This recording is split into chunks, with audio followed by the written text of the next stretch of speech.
agora eu queria que vocês prestassem muita atenção, ele escreveu ao Papa daquela época, chamado Damaso, na qual se isentava de todas as adulterações que promoveram em seu trabalho. Isso mesmo. E ele escreveu isso na própria Bíblia. Pasmem os senhores. Na primeira página do seu trabalho, ele deixou registrado. E essa escrita ficou por muitos séculos lá, eram reproduzidos, e estava lá a reclamação de Jerônimo em relação à mudança da Bíblia. Mas depois da Reforma Protestante, quando se traduziram a Bíblia para vários idiomas, eles retiraram esse texto de Jerônimo. Tem que deixar lá, né? Porque a verdade tem que prevalecer. Então é o que eu digo, passam-se séculos e ninguém teve a coragem de mudar isto, de mostrar essas mudanças.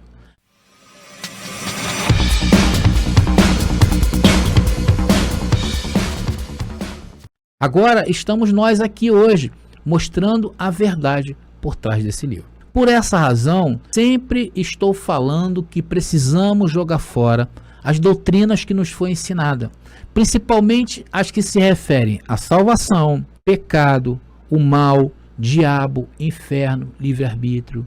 Essa tralha tem que jogar fora. E muitos dos rituais praticados por eles hoje, da falsa igreja, são na verdade rituais pagãos, anticristãos. Por isso que nós devemos esquecer certos rituais, ou todos os rituais, vamos dizer assim, lá da falsa igreja.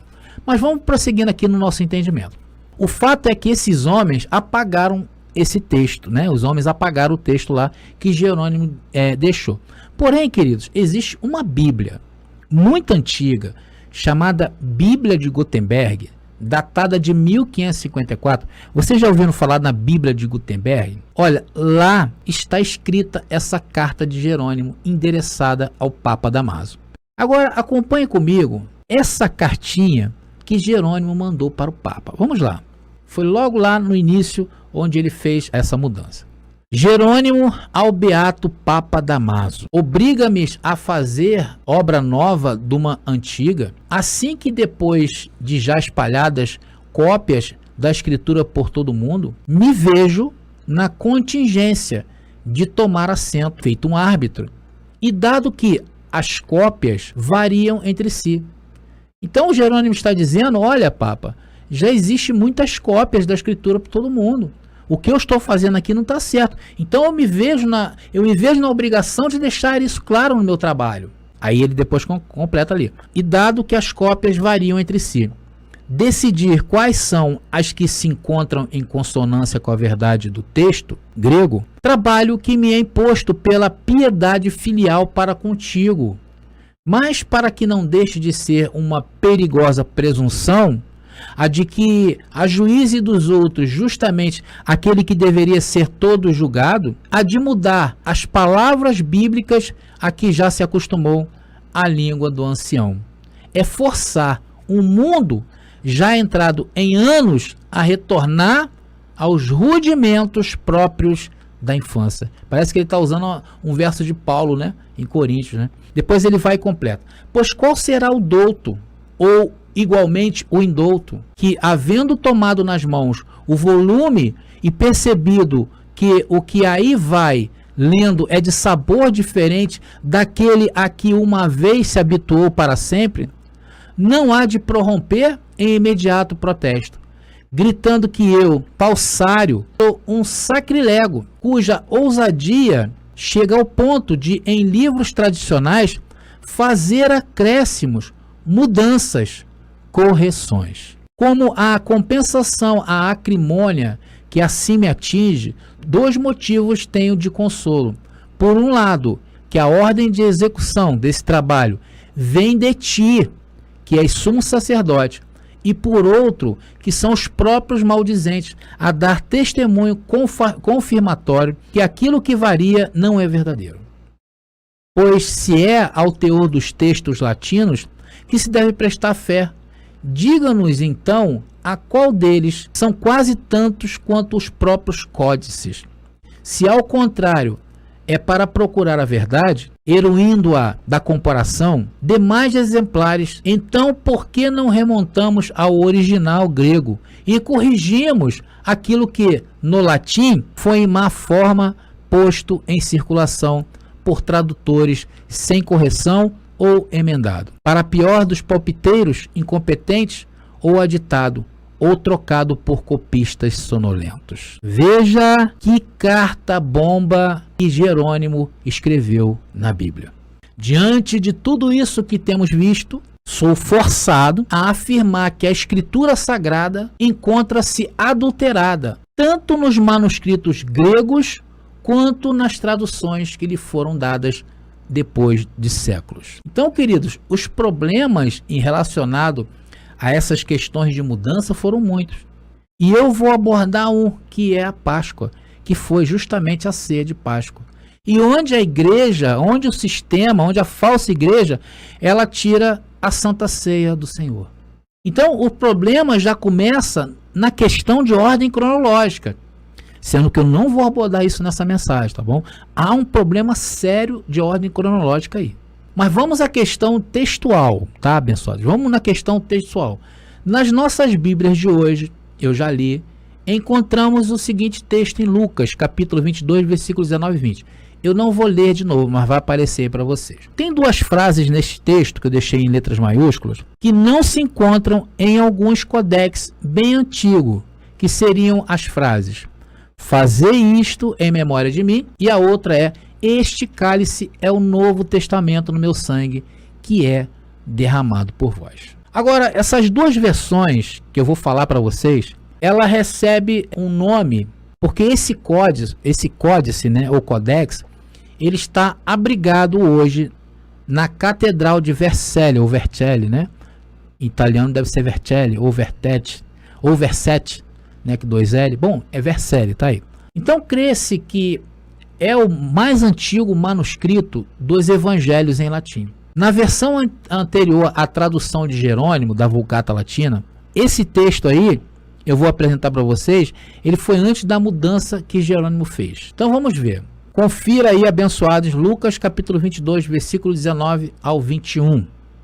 Diz assim: e tendo recebido o pão, o agradecimento fez, e despedaçou, e deu-lhes, dizendo: este é o meu corpo.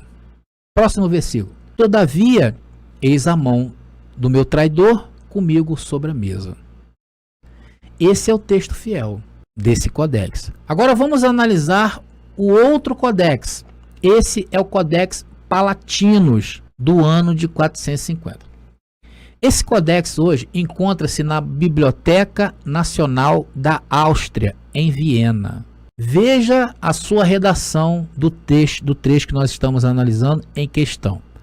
Vamos pegar nessa versão a partir do verso 15. Vamos lá. E diz: disse-lhes: tenho ansiado com concupiscência comer convosco essa Páscoa antes que eu padeça. Porém, digo-vos que agora não a comerei, até que eu esteja aperfeiçoado no reino de Deus. E recebeu o pão, fez o agradecimento e partiu, e deu-lhes dizendo: este é o meu corpo. E recebeu o cálice, fez o agradecimento e disse: recebei e vivei, isto é, bebei entre vós. Porém, digo-vos que doravante não viverei, isto é, beberei, doravante da bebida da vide, até que venha o reino de Deus. Todavia, eis a mão daquele que há de me trair, comigo sobre a mesa. Em verdade, o Filho do Homem vai conforme o que está escrito antes. Todavia, ai daquele por quem ele será traído. Eles, porém, começaram a inquirir reciprocamente quem seria esse que o faria. Entretanto, houve uma contenda entre eles, quem deles deve ser reconhecido o maior. Embaixo está a referência. Amados, eu citei essas duas Bíblias para demonstrar que Cristo não disse: fazei isto em memória de mim, como também o outro trecho. Todavia, ainda poderia ter citado outros codex, como por exemplo do Cantabrigense. Vou deixar aí para vocês na descrição. O Codex também Corberciense II, do ano 450, e o Codex Veroneses, também no ano 450, que são Bíblias da Vetus Latina, nas quais Cristo também não dá ordem para a realização Santa Ceia. É isso mesmo que os senhores estão vendo e que o sistema religioso faz uma vez ao mês, dizendo que Cristo disse o que não disse. E a tradição bíblica mais antiga e que comprova a inexistência de ordem para a realização da Eucaristia nos templos cristãos. E hoje, por revelação, o Senhor já havia nos revelado que a ceia pascual, que o sistema religioso pegou do Antigo Testamento, não existe uma ordem de Jesus para que no Novo Testamento pudesse ser feito isso. Sem contar que pela questão cronológica, que põe em dúvida se Jesus participou mesmo dessa ceia pascual, que eles hoje chamam Santa Ceia do Senhor. Agora está claro para nós que os textos foram acrescentados. Quando Jesus diz que é para fazer em memória dele, ou mesmo poderia dizer que este cálice é o Novo Testamento do meu sangue que é derramado por vós. Isso foi acrescentado. Eles acrescentaram, queridos. Então nós chegamos à conclusão que muitos textos foram adulterados, como este da ceia pascual. E aguardem, porque nas próximas mensagens que eu vou tocar nesse assunto da cronologia. Olha, abençoado, se prepare.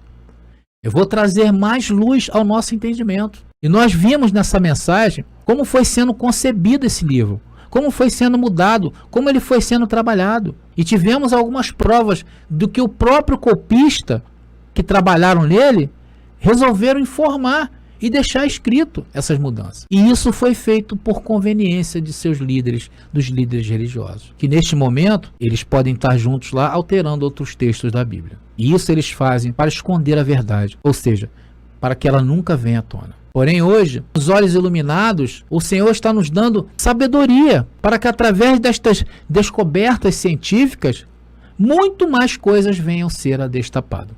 E como nós somos um povo sincero e de bom coração, nós queremos toda a verdade. Doa a quem doer. Por essa razão, amados, precisamos sempre estar preparados para o novo de Deus que a cada dia acontece para nós. Isso é crescer em graça e em conhecimento. Depois, queridos, vocês anotem tudo o que foi passado para vocês.